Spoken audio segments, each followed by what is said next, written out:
Hello and welcome everyone, this Adil Rashid और आप देख रहे हैं फटाफट क्लासेस। और इस वीडियो में भी हम इंडियन पॉलिटी और कॉन्स्टिट्यूशन के रिलेटेड ही एमसीक्यूज करने वाले हैं। और मैं आपसे और एक बात शेयर करना चाहता हूँ दैट अगर आप रेडी मतलब हो जाओगे ना, अगर आप तैयार हो जाओगे तो मैं और एक क्लास लेके आऊँगा आपके लिए 10-10 मिनट की। वो भी इंडियन पॉलिटी के रिलेटेड होगी, लेकिन उसमें मैं थोड़ा सा जो मैंने आपको बताए थे इंपॉर्टेंट आर्टिकल्स, इंपॉर्टेंट शेड्यूल्स, मान लीजिए कुछ इंपॉर्टेंट प्रेसिडेंट पढ़ना है, मैं सुप्रीम कोर्ट पढ़ना है। अगर आप रेडी हो जाओगे ना तो फिर वो मैं आपको थोड़ा सा डिटेल में पढ़ाऊंगा, वैसे नहीं जिस तरीके से वो थ्योरी में पढ़ाया था आपको। मान लीजिए वन लाइनर फॉर्म में पढ़ाऊंगा, इंपॉर्टेंट पॉइंट्स उसके रिलेटेड बताऊंगा। थ्योरी बेस्ड क्लास रहेगी। अगर आप रेडी होगे तो मुझे बताना, फिर वो भी हम स्टार्ट करेंगे। 10-10 मिनट की क्लास होगी वो। तो देखिए, चलिए आज का लेक्चर हम स्टार्ट करते हैं। MCQs by फटाफट classes and this is Adil Rashid. Now question number 54, which of the following articles of Indian constitution deals with fundamental duties. कल लास्ट जो क्वेश्चन हमने किया था लास्ट लेक्चर में, तो उसमें हमने यही किया था। तो फंडामेंटल ड्यूटीज किस आर्टिकल में लिखे गए हैं? Article 51A deals with the fundamental duties. किस पार्ट में है? Part 4A of Indian constitution में फंडामेंटल ड्यूटीज हैं। Next, a writ issued by High Court or Supreme Court to protect fundamental rights of the citizens is known as। तो ऐसी कौन सी writ है जो फंडामेंटल राइट्स को प्रोटेक्ट करने के लिए इशू की जाती है? ठीक है, जो हाई कोर्ट इशू करेगी या सुप्रीम कोर्ट इशू करती है ना रिट्स, तो ऐसी कौन सी रिट है जो फंडामेंटल राइट्स को प्रोटेक्ट करने के लिए इशू की जाती है? तो इसका जो सही जवाब है, जल्दी बताओ, शाबाश, आंसर बताओ आप भी। इसका जो सही जवाब है दैट इज हैबिस कॉर्पस। ठीक है। नेक्स्ट क्वेश्चन है, the main purpose of including DPSP. DPSP आपको पता नहीं क्या है? डीपीएसपी का मतलब होता है directive principles of state policy. ठीक है, डीपीएसपी। तो डीपीएसपी जो है directive principles of state policy हमारे कॉन्स्टिट्यूशन में क्यों रखे गए थे? तो आपके ऑप्शन जो है that is to establish welfare state, ताकि हम स्टेट में मतलब अच्छी तरीके से डेवलपमेंट करें। इस्टेब्लिश सेक्युलर स्टेट, स्टेट को सेक्युलर बनाए। ठीक है, ताकि मजहब के नाम पे किसी को मारपीट ना हो जाए। ठीक है, हर एक मजहब को इक्वली तरजीह दी जाएगी। Check the arbitrary action of the government, provide best opportunities of development by the government. इसका सही जवाब जल्दी से चुन लीजिए आप, शाबाश। Directive principles of state policy क्यों रखे गए थे? देख लीजिए, इसका जो सही जवाब है that is to establish a welfare state. ठीक है, to establish a welfare country, to establish a welfare state, इसलिए directive principle of state policy रखे गए थे। Next, no person can be employed in factories और mines unless he is the above age of. तो किसी भी person को हम फैक्ट्री या माइंस में मतलब उसको हम वहाँ पे रिक्रूट नहीं कर सकते, उसको हम वहाँ पे काम नहीं करवा सकते अगर उसकी एज, शाबाश, क्या होगी बताइए, शाबाश शाबाश। इसका जो सही जवाब है दैट इज 14 ईयर्स। ठीक है, यानी कि अगर कोई पर्सन 14, अगर कोई बच्चा 14 साल की उम्र से कम होगा तो उसको हम एम्प्लॉय नहीं कर सकते हैं किसी भी माइन या फैक्ट्री में। ठीक है, आप याद रख लीजिएगा, अगर आपने पढ़ा होगा आर्टिकल 24, इसलिए तो मैं आपको बता रहा हूँ, मैं आपको वो आर्टिकल्स, इंपॉर्टेंट आर्टिकल्स वगैरह पढ़ाऊंगा। आर्टिकल 24 जो है ना, आर्टिकल 24 क्या कहता है? According to this article 24 this deals with prohibition, prohibition of employment. आप जल्दी लिख लीजिए, prohibition of employment, prohibition of employment, prohibition of employment of children, prohibition of employment of children, children in factories below age of 14 years। ठीक है, this is article 24। यानी कि article 24 ये कहता है कि आप किसी भी चिल्ड्रन को किसी भी माइन या फैक्ट्री में उसको आप एम्प्लॉय नहीं कर सकते हो अगर उसकी एज 14 ईयर्स से कम है। ठीक है, next, fundamental duties are added to the constitution by. तो फंडामेंटल ड्यूटीज जो है, fundamental duties were added to the constitution by, fundamental duties को किस अमेंडमेंट के तहत कॉन्स्टिट्यूशन में ऐड किया गया था? तो आप याद रख लीजिएगा, इसका जो सही जवाब है दैट इज, आप बताओ, शाबाश, आप क्यों नहीं बताओगे? इसका सही जवाब जो है that is 42nd amendment. Which of the following fundamental rights was described by doctor Bhimrao Ambedkar as heart and soul of constitution. कितनी बार किया? ठीक है, इसमें बहुत सारे क्वेश्चन आपको रिपीट देखने को मिलेंगे। ठीक है, जो रिपीटेड हुए हैं, जो मैंने खुद रखे हैं। क्यों? क्योंकि ताकि आपने जो प्रीवियस लेक्चर पढ़ा उसका रिवीजन भी आपको इसी में से हो जाएगा। ठीक है, इस लेक्चर को देख के हो जाएगा और नया भी कुछ सीखने को मिलेगा। देख लीजिए, किसको, किस आर्टिकल को, किस राइट को डॉक्टर भीमराव अंबेडकर साहब ने कहा था, किस फंडामेंटल राइट को डॉक्टर भीमराव अंबेडकर साहब ने कहा था that it's heart and soul of Indian constitution. तो आप याद रख लीजिएगा, ये क्या था? शाबाश, it was right to constitutional remedies। next, writ of habeas corpus is issued in the event of, तो जो हैबस कॉर्पस की रिट है उसको कोर्ट कब इशू करता है? लॉस ऑफ प्रॉपर्टी के टाइम पे, रिफंड ऑफ एक्सेस टैक्स के टाइम पे, या रॉन्गफुल पुलिस, यही इसका सही जवाब है। ठीक है, रॉन्गफुल पुलिस डिटेंशन अगर होगी तो उस टाइम पे हैबस कॉर्पस कोर्ट इशू कर सकती है। मतलब रॉन्गफुल पुलिस डिटेंशन का मतलब क्या है? अगर पुलिस इसी तरीके से मतलब ऐसे ही किसी को ले जाएगी और वहां पे थाने में रखेगी, बंद रखेगी, ठीक है, तो उसी को हम बोलेंगे रॉन्गफुल पुलिस डिटेंशन। ये पता ही नहीं होगा कि इसने क्या केस किया है, ठीक है, इसने कौन सा जुर्म किया है, ठीक है, किस जुर्म के मतलब किस जुर्म में ये इन्वॉल्व है और इसीलिए उसको अब बंद रखा गया, ये तो पता होना चाहिए ना। देखिए, जब भी पुलिस वाला आपको मतलब कोई भी अरेस्ट करने आएगा ना, वो उसका ये मतलब फर्ज बनता है, उसको आपको बोलना है, ठीक है। हमारा कॉन्स्टिट्यूशन भी यही कहता है, हमारा जो लॉ है वो भी ये कहता है कि पुलिस जो होगी उसको बताना है आपको कि आपको हम क्यों यहाँ से ले जा रहे हैं, ठीक है, आपको हम क्यों अरेस्ट कर रहे हैं, और इन्फॉर्म भी करना है आपके घर वालों को कि आपके ऐसे बच्चे को हम यहाँ से अरेस्ट कर रहे हैं। और ये भी पता होना चाहिए कि वो जो पुलिस वाला था, ठीक है, उसकी रैंक क्या थी, उसका नाम क्या था, ये भी पता होना चाहिए, ठीक है। तो रॉन्गफुल पुलिस डिटेंशन जब होगी तभी जाके हैबस कॉर्पस इशू किया जाता है। List of fundamental duties were added to Indian constitution as a part of, ठीक है, तो कौन सा पार्ट था वो? फंडामेंटल ड्यूटीज जब इंडियन कॉन्स्टिट्यूशन में ऐड किए गए तो वो कौन सा पार्ट बना था? शाबाश शाबाश, पार्ट 4A भी आप याद रखना, ठीक है। पार्ट 4A इसका अप्रोप्रिएट आंसर है, ठीक है। ये ए जो है ना, ए क्लास जो है ये भी इसके साथ है, ठीक है। पार्ट 4A, एक है पार्ट 4 और फिर उसका सब क्लास देखिए ए, ठीक है। Under which of the following written an official can be prevented from undertaking an action which is officially not entitled? Under which of the following written an official can be prevented from taking an action which is officially not entitled? मान लीजिए अगर किसी officer को मतलब कोई power दिया गया है, ठीक है, मान लीजिए अगर उसको कहा गया है कि आप जिस तरीके से हम कहेंगे पुलिस सिर्फ क्या करती है, उसको अरेस्ट करना है, उसको फैसला नहीं सुनाना है, ठीक है। मान लीजिए अगर पुलिस खुद ही फैसला सुनाएगी ना, तो इसका मतलब क्या होता है कि उसने कुछ ऐसा काम किया, ठीक है, उसने ऐसा काम किया जो उसकी अथॉरिटी नहीं थी, ठीक है, उसने वो काम किया जो उसकी अथॉरिटी में नहीं आता था, ठीक है, उसने कुछ ऐसा काम किया जिसका पावर उसको गवर्नमेंट ने नहीं दिया था, जिसका पावर उसको कॉन्स्टिट्यूशन ने नहीं दिया था, ठीक है। तो कोई ऐसा काम जब भी कोई ऑफिशियल करता है, ठीक है, जो उसके पावर में नहीं होता है लेकिन वो फिर भी करता है, मान लीजिए कोई टीचर आएगा, वो बोलेगा कि मैं उसको अरेस्ट करूंगा, ठीक है, या कोई पुलिस वाला आएगा, वो बोलेगा कि मैं इसका फैसला सुनाऊंगा, ठीक है, इसको फांसी देंगे और कुछ करेंगे, ठीक है, तो वो मत चलेगा, ठीक है। तो इसीलिए जब कोई ऐसा ऑफिशियल मतलब कोई चीज़ करता है ना, इस तरीके की कोई एक्टिविटी करता है जो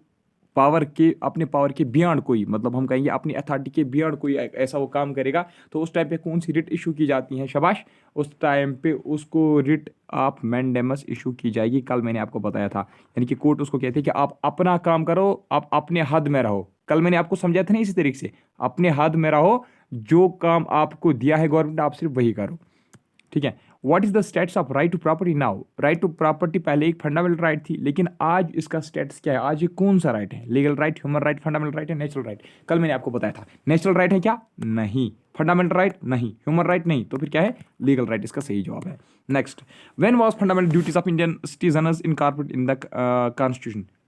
ठीक है, कब इनको इनकॉर्पोरेट किया गया कॉन्स्टिट्यूशन में, फंडामेंटल ड्यूटीज को?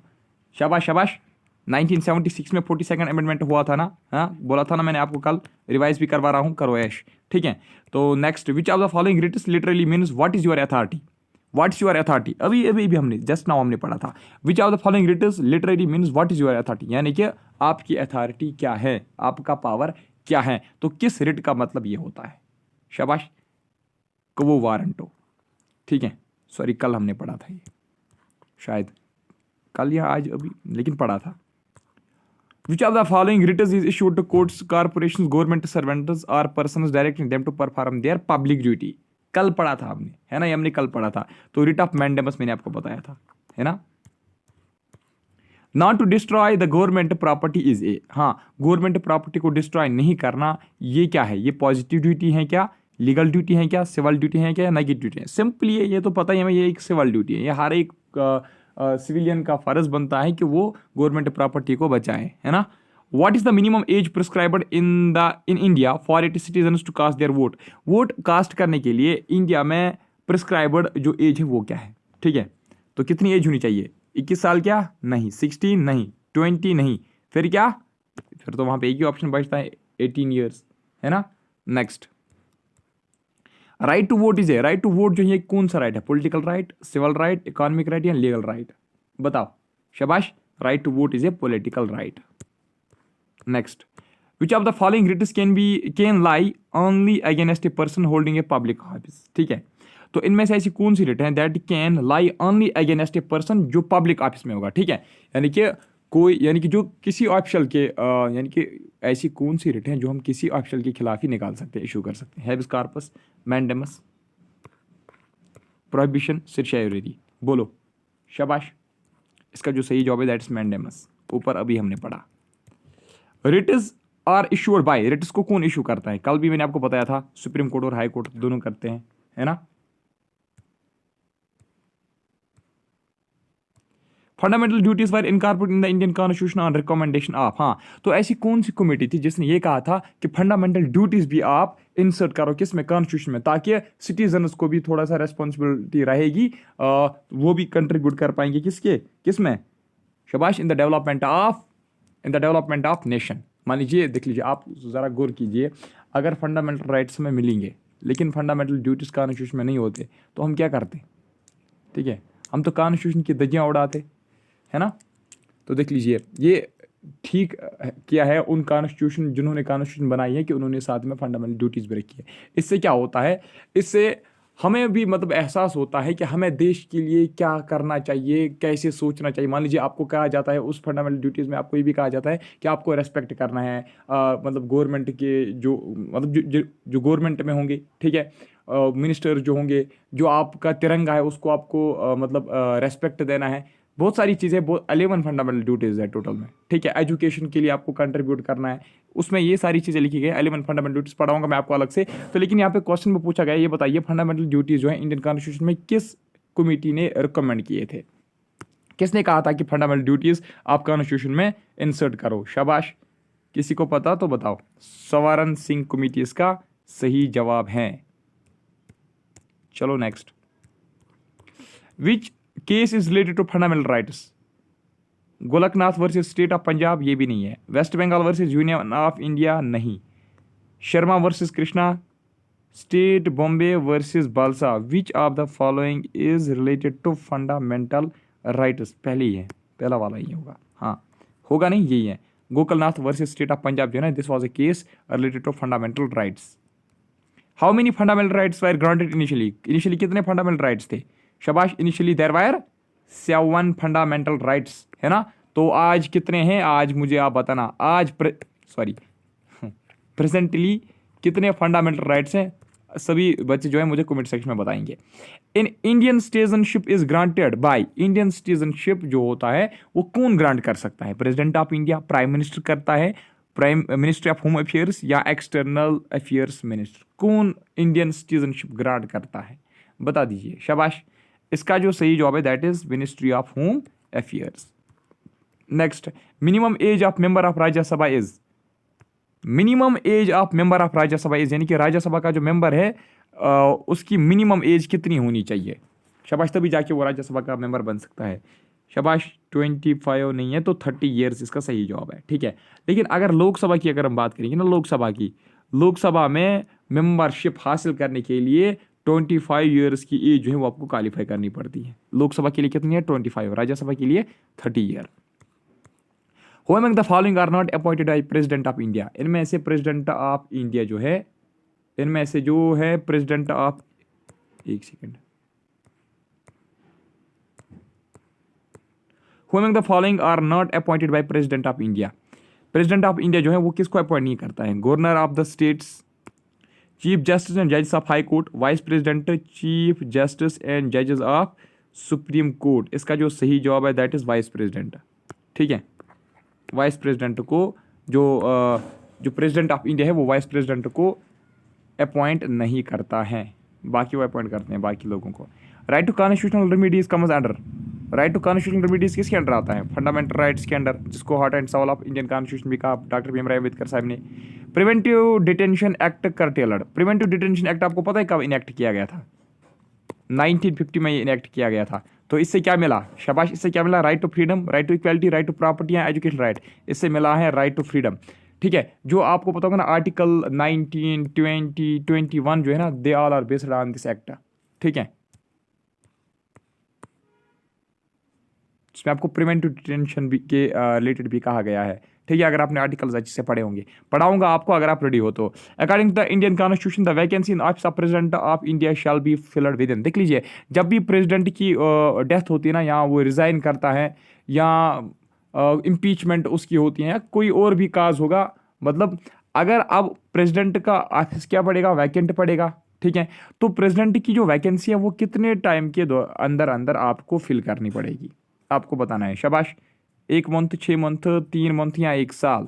इसका जो सही जवाब है दैट 6 मंथ्स, आप याद रखना। ठीक है, विद इन 6 मंथ्स आपको ये वैकेंसी जो है फिल करनी है।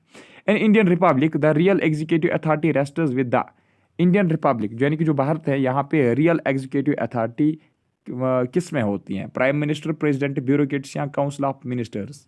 शाबाश शाबाश, real executive authority rests with the council of ministers.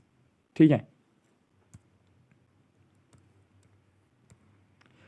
what is the period within which a proclamation of national emergency made by president is to be placed before each house of the parliament for approval? यानी कि देख लीजिए, जब president national emergency भी declare कर सकता है, state emergency declare कर सकता है, फाइनेंशियल इमरजेंसी डिक्लेयर कर सकता है। ठीक है, किन आर्टिकल्स के अंडर कर सकता है, अगर किसी को पता है तो वो बताइए, वरना मैं आपको पढ़ाऊंगा आगे कुछ लेक्चर्स में। ठीक है, तो जब भी प्रेसिडेंट डिक्लेयर करता है ना इमरजेंसी, किसी भी किस्म की इमरजेंसी, तो उसको वो पार्लियामेंट के सामने, ठीक है, उसको वो दोनों जो हाउस है ना, लोकसभा एज वेल राज्यसभा के सामने, उसको वो प्रेजेंट करना पड़ता है पहले कि मैं ऐसे करने वाला हूं। तो जब वो ये डिसीजन बनाते हैं ना, तो कितने टाइम के पीरियड के दौरान, ठीक है, कितने टाइम के अंदर अंदर उसको ये पार्लियामेंट तक ये बात, ये डिसीजन पहुंचाना है। शाबाश, बताओ। शाबाश, what is the period with in, ठीक है, बताओ। शाबाश, पता है, जल्दी बताओ। विद इन 1 मंथ आपको याद रखना है। ठीक है, विद इन 1 मंथ उसको मतलब इन्फॉर्म करना है किसको? Lok Sabha as well as Rajya Sabha को। A motion passed by Lok Sabha is deemed to have been passed by the Rajya Sabha also when no action is taken by the upper house within। जो Moni bill होती है ना, जो कौन पास करती है? लोकसभा।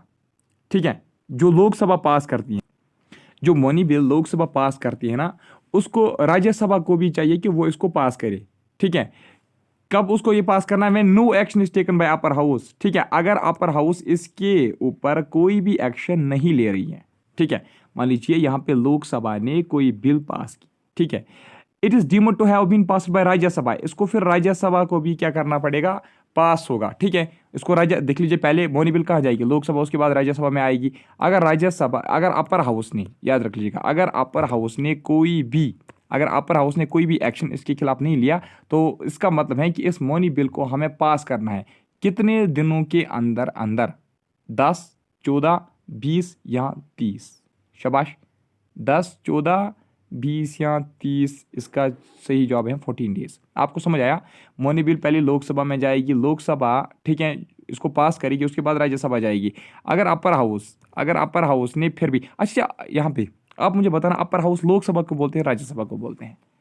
यहाँ पे फंस गए आप। ठीक है, मुझे बोला अपर हाउस लोकसभा को बोलते हैं, राज्यसभा को बोलते हैं। मैंने आपको बोला ना कि अपर हाउस, अगर अपर हाउस ने कोई भी एक्शन इसके खिलाफ नहीं लिया, तो इसका मतलब है ये पास करना है विद इन 14 डेज। आप मुझे बताना अपर हाउस हम किसको बोलते हैं?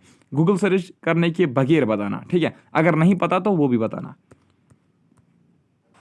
What can be the maximum interval between 2 sessions of parliament? ठीक है, मैक्सिमम इंटरवल पार्लियामेंट की जो सेशंस होते हैं ना, 2 सेशंस के बीच में जो मैक्सिमम इंटरवल हो सकता है वो कितना हो सकता है? शाबाश, 3 मंथ, 4 मंथ, 6 मंथ या 9 मंथ। शाबाश, 6 मंथ आप याद रखना। ठीक है, इज द मैक्सिमम इंटरवल।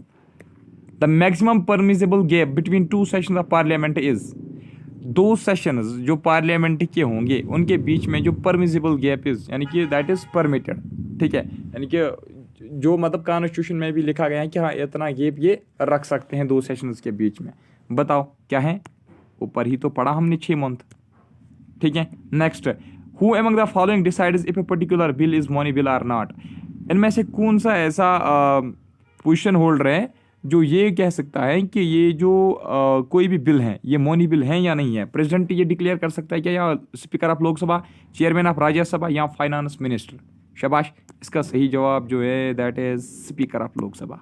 ठीक है, next, no money bill can be introduce in the Lok Sabha without the prior approval of. देखिए कोई भी मनी बिल, जब याद रखना, जब किसी भी मनी बिल को हम इंट्रोड्यूस करते हैं ना लोकसभा में, ठीक है, लोकसभा में इंट्रोड्यूस करने से पहले उसको अप्रूवल चाहिए, उसको अप्रूवल चाहिए। लेकिन किसका अप्रूवल चाहिए, ये आपको याद रखना, उसको अप्रूवल चाहिए, लेकिन किसका अप्रूवल चाहिए मेरे दोस्तों, शाबाश। वाइस प्रेसिडेंट, प्रेसिडेंट या प्राइम मिनिस्टर या फाइनेंस मिनिस्टर, आप याद रख लीजिएगा, प्रेसिडेंट का अप्रूवल उसको चाहिए पहले।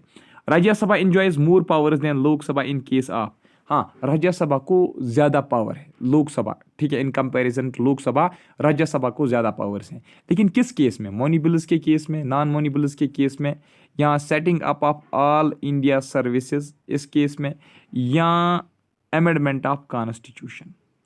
देख लीजिए, राज्यसभा इंजॉयज मोर पावर, इसका सही जवाब जो है that is setting up of knew all India services. ठीक है, न्यू ऑल इंडिया सर्विसेज जो होंगे ना, उनको जो सेटअप करता है ना, वो कौन कर सकता है, वो राज्यसभा कर सकता है, वो लोकसभा नहीं कर सकता। Who is competent to dissolve the Rajya Sabha, Rajya Sabha को कौन डिसॉल्व कर सकता है, चेयरमैन ऑफ राज्यसभा, या प्रेसिडेंट, या ज्वाइंट सेशन ऑफ पार्लियामेंट, या नन ऑफ दीज। राज्यसभा को कौन डिसॉल्व कर सकता है, हाँ बोलो, राज्यसभा को डिसॉल्व कौन कर सकता है, नन ऑफ दीज, इसका सही जवाब है। रेजिड्यूरी पावर्स, हाँ, एक यहाँ पे नन ऑफ दीज इसका सही जवाब है ना। आप मुझे बताना, राज्यसभा को अगर इनमें, अगर ये सारे ऑप्शन इसके गलत है, नन ऑफ दीज, तो आप मुझे बताओ राज्यसभा को कौन डिसॉल्व कर सकता है, ये बताना मुझे, ठीक है। जहां से भी आप आंसर लाओगे मुझे बताना।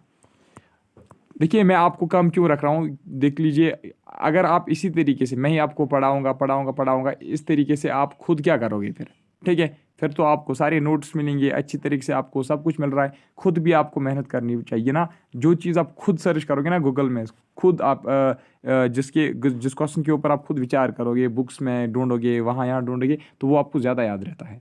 देख लीजिए, रेजिड्यूरी पावर्स जो है ना, रेजिड्यूरी पावर्स आर वेस्टेड इन, भारत में जो रेजिड्यूरी पावर्स हैं वो किस में वेस्टेड है, ठीक है। सबसे पहले यहाँ पे क्वेश्चन में ही एक टिप दिया हुआ है, रेजिड्यूरी पावर्स जो है ना भारत के, they are not mentioned in union list, they are not mentioned in state list, और they are not mentioned in concurrent list. ना ही ये यूनियन लिस्ट में लिखे गए हैं, ना ही ये स्टेट लिस्ट में, ना ही कंकरेंट लिस्ट में है। ये जो रेजिड्यूरी पावर्स हैं ये किस में वेस्टेड हैं, president of India, Rajya Sabha Lok Sabha में, या स्टेट लेजिस्लेचर में, या लोकसभा में। शाबाश, किस में ये पावर्स, रेजिड्यूरी पावर्स किस में वेस्टेड हैं, याद रख लीजिएगा मेरे दोस्तों, these are vested in Lok Sabha as well as Rajya Sabha, ठीक है।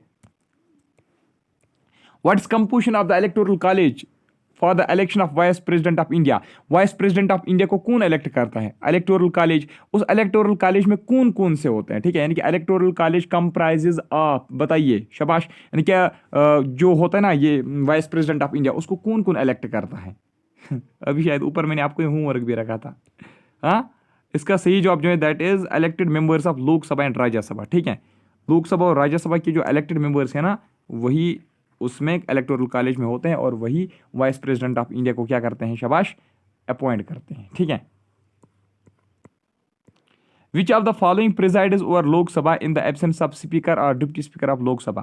देख लीजिए, अगर लोकसभा में ना ही स्पीकर ऑफ लोकसभा अवेलेबल होगा, ना ही deputy speaker of Lok Sabha available होगा, तो फिर वहां पे स्पीकर की जगह पे कौन बैठता है, वहां पे इस मीटिंग को फिर प्रिजाइड कौन करता है, शाबाश, कहीं पे है, a person from A panel formed by speaker of Lok Sabha, ये इसका सही जवाब है, ठीक है।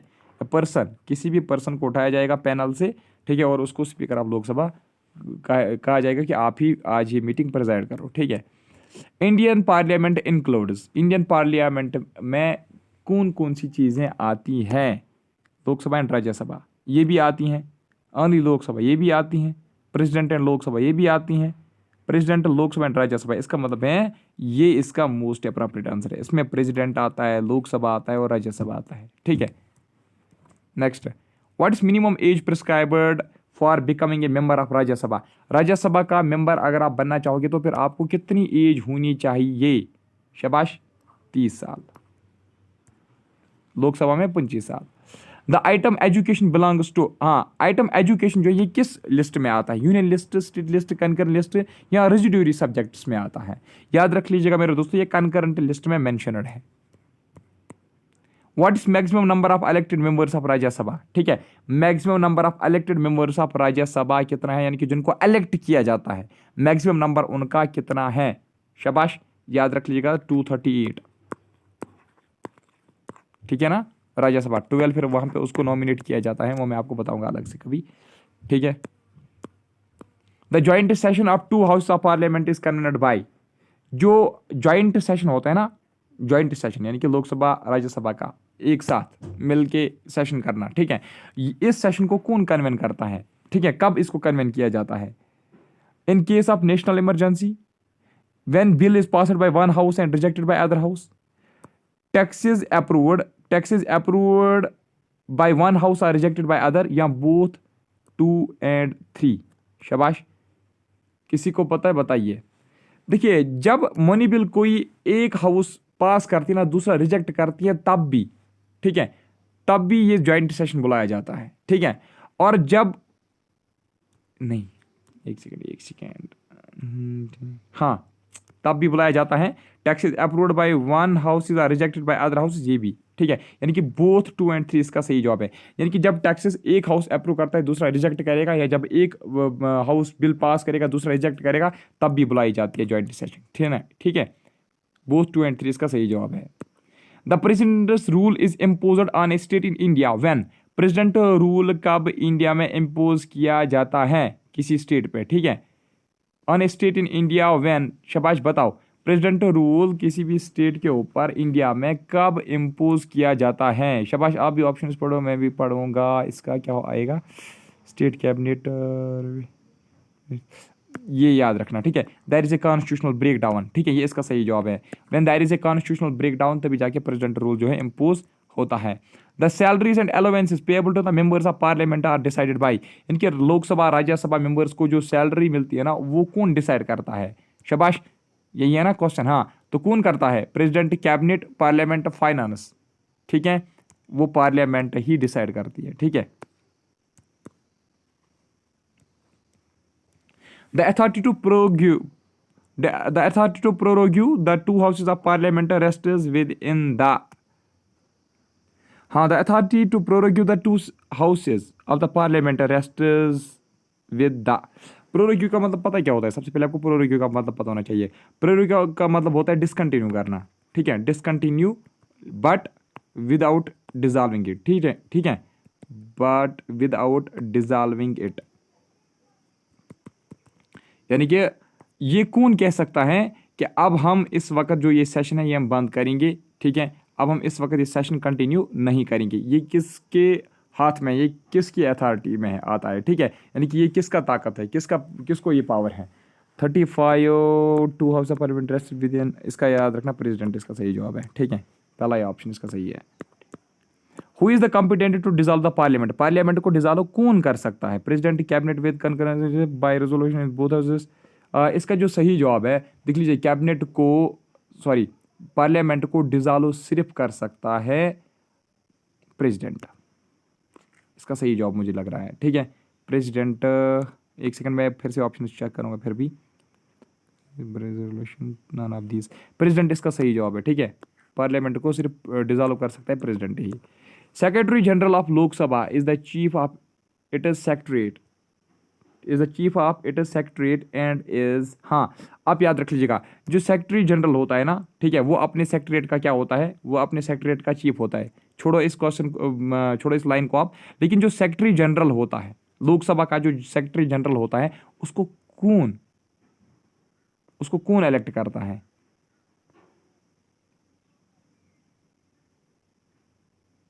शाबाश, मैं भी ऑप्शन पढ़ता हूँ ना, मुझे भी सोचना पड़ता है पहले, कहीं गलत ना हो जाए।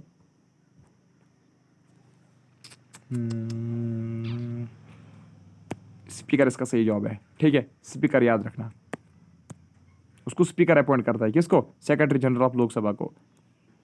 When was zero hour introduced in parliamentary affairs in India? ठीक है, इंडिया में जीरो आवर जो है इसको इंट्रोड्यूस कब किया गया था? तो 1962 का नाम आप नहीं बोलना, ठीक है, आंख बंद करके आप ये ऑप्शन लिख सकते हो।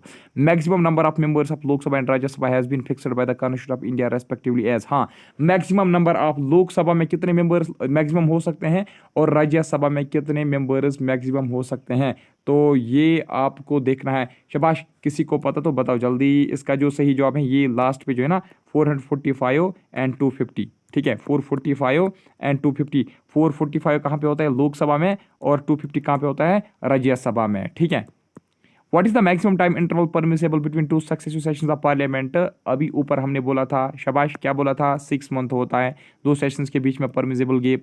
What's minimum age laid down by candidate to seek election to the Lok Sabha? Lok Sabha का जो मेंबर बनना चाहेगा, अगर वो इलेक्शन लोकसभा का लड़ना चाहेगा तो कितनी एज उसकी होनी चाहिए? 25 ईयर्स मैंने आपको बताया था ना। राज्यसभा के लिए कितनी चाहिए? 30 साल चाहिए ना, है ना। What when the office of both president and vice president of India are vacant, who will discharge their functions? जब प्रेसिडेंट भी, अगर मान लीजिए अगर हमारा भारत में प्रेसिडेंट का ऑफिस भी वैकेंट है, वहाँ पे प्रेसिडेंट अभी हमने अपॉइंट नहीं किया है, ना ही वाइस प्रेसिडेंट अभी अपॉइंट किया है, तो उस ऑफिस को कौन चलाएगा? उसका काम जो है प्रेसिडेंट और वाइस प्रेसिडेंट का काम फिलहाल कौन कर सकता है जब तक उनको अपॉइंट किया जाएगा? शाबाश शाबाश शाबाश, चीफ जस्टिस ऑफ इंडिया जो है ना वही इस काम को कर सकता है, ठीक है।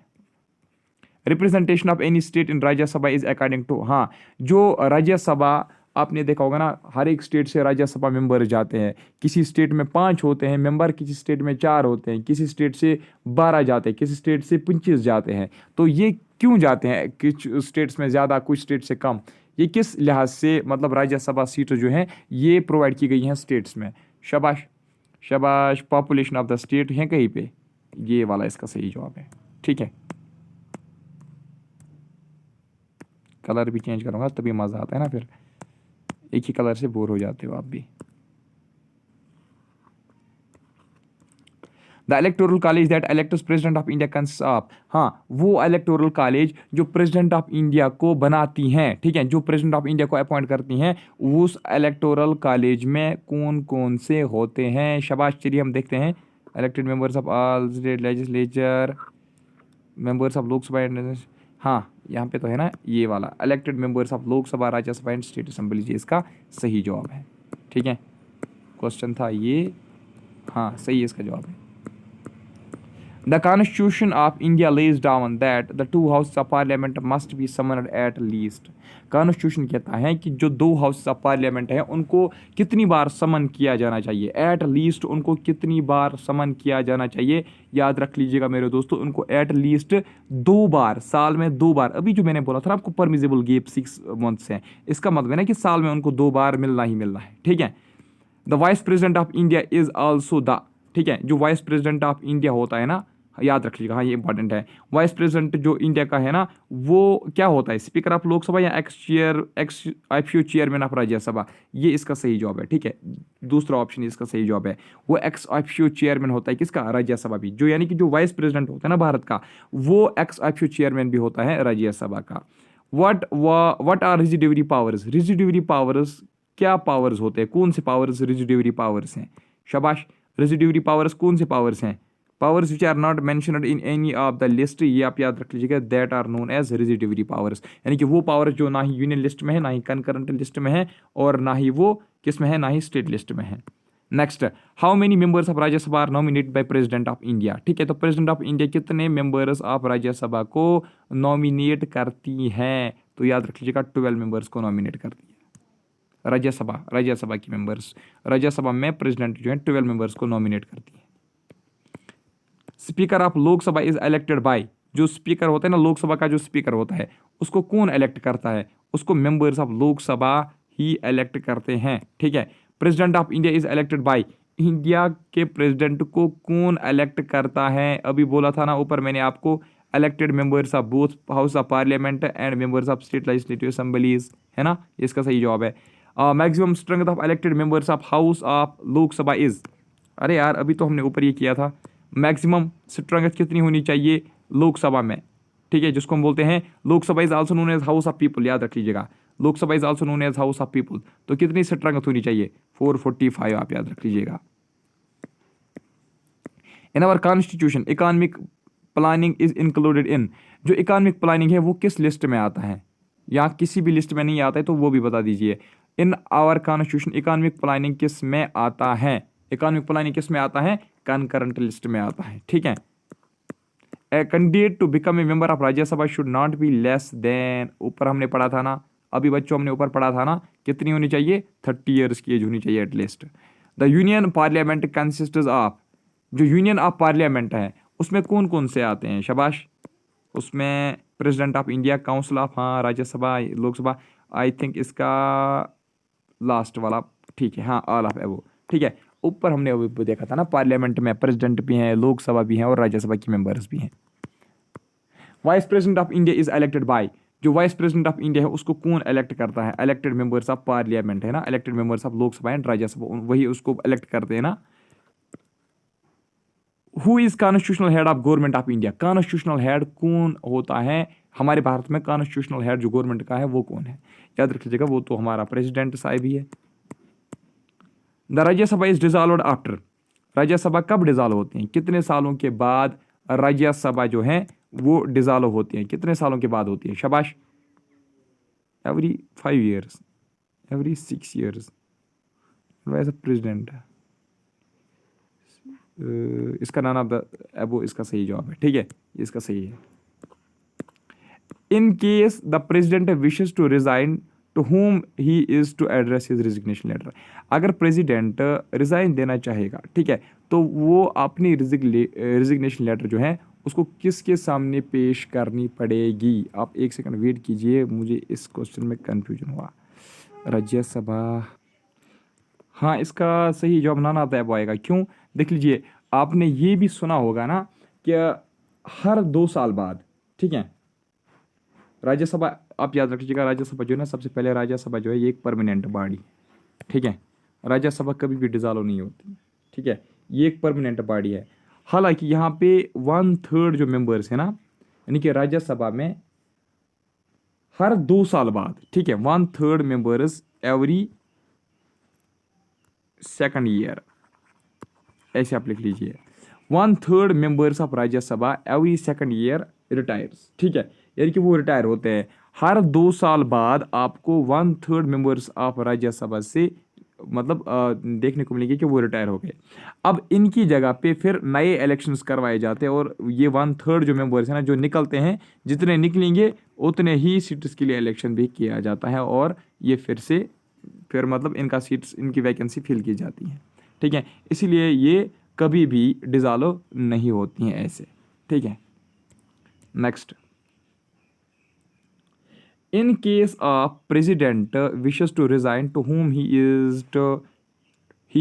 Is to address his resignation letter, हाँ, अगर प्रेसिडेंट रिजाइन देना चाहेगा तो वो अपना लेटर किसको, रिजिग्नेशन लेटर किसको भेजेगा, याद रख लीजिएगा, वो वाइस प्रेसिडेंट को अपना लेटर भेजेगा, क्योंकि वही होता है उसके बाद। The speakers vote in Lok Sabha is called, हाँ, स्पीकर का जो वोट होता है ना लोकसभा में, स्पीकर का जो वोट होता है, लोकसभा के स्पीकर का जो वोट होता है ना, उसको हम क्या बोलते हैं, शाबाश, उसको हम बोलते हैं कास्टिंग वोट, क्या बोलते हैं उसको, कास्टिंग वोट, याद रखना, सबसे पहले ऑप्शन इसका सही जवाब है। आज बीमार हूँ यार, क्या करूँ, लेकिन फिर भी क्लास देनी पड़ती हैं। Council of ministers does not include, council of ministers में कौन नहीं आता है, तो कैबिनेट सेक्रेटरी कहाँ है, ये वाला इसका सही जवाब है, ठीक है। How many times president of India can seek re-election to his post, हाँ, कितनी बार एक प्रेसिडेंट, मान लीजिए अगर कोई प्रेसिडेंट बना तो वो फिर कितनी बार फिर से री इलेक्शन के लिए, री इलेक्शन मतलब इलेक्शन में पार्टिसिपेट फिर से कर सकता है, शाबाश, 3 टाइम्स आप, या 3 नहीं है, 2 भी नहीं है, 1 भी नहीं है, एनी नंबर ऑफ टाइम्स, यानी कि unlimited. Which of the following appointments is not made by president of India, speaker of Lok Sabha, chief justice of India, chief of air staff, chief of army, कौन सा अपॉइंटमेंट प्रेसिडेंट नहीं करता है, तो speaker of Lok Sabha आप याद रख लीजिएगा, ये इसका सही जवाब है, ठीक है।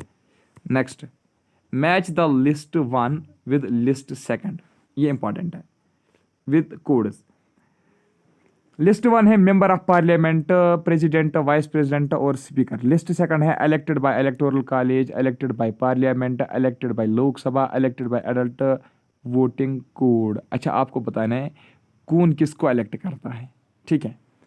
देख लीजिए, हम अगर इसको सॉल्व करेंगे ना, अगर हम इसको सॉल्व करेंगे, एक सेकेंड मैं भी यहाँ पे सॉल्व करूँगा, आप भी करो, शाबाश, ये हम ऐसे लाइव करेंगे।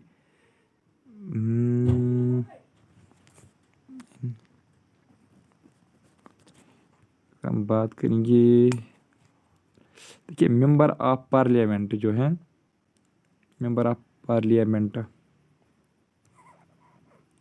इलेक्टेड बाय एडल्ट वोटिंग, ठीक है। President is elected by N electoral college हो गया, दूसरे को वन आएगा। सी पार्ट, वाइस प्रेसिडेंट को अपॉइंट करेगा इलेक्टेड बाय पार्लियामेंट, ठीक है। तो स्पीकर को कौन करेगा, डी को आएगा, फिर इलेक्टेड बाय लोकसभा। अच्छा देख लीजिए, इसका जो सही जवाब बनेगा ना, इसका जो सही जवाब बनेगा वो बनेगा 4 1 2 3 है कोई ऑप्शन में, 4 1 2 3 है कोई ऑप्शन में, शाबाश। देखो 4 1 2, ये लास्ट वाला इसका सही जवाब है, ठीक है। 4 1 2 3, अब देख लीजिए, इसको आप अच्छे से देखना, 4 1 2 3 इसका सही जवाब है। आप क्वेश्चन को फिर से अच्छे तरीके से देख लीजिए, इसका स्क्रीनशॉट कैप्चर करो, ठीक है। फिर देखो कौन किसको इलेक्ट करता है, ठीक है। मैंने आपको आंसर भी बता दिया। तो आज के इस वीडियो में हम इतना ही पढ़ेंगे। कैसा लगा आपको लेक्चर, सच बताना, ठीक है। कहाँ पे कमी रहे, कहीं पे अगर कहीं मतलब रही होगी तो वो भी बताना, सच सच बताना। तो आज की इस वीडियो में इतना ही, मिलता हूँ आपसे नेक्स्ट टाइम में, तब तक के लिए bye bye, take care, thank you very much.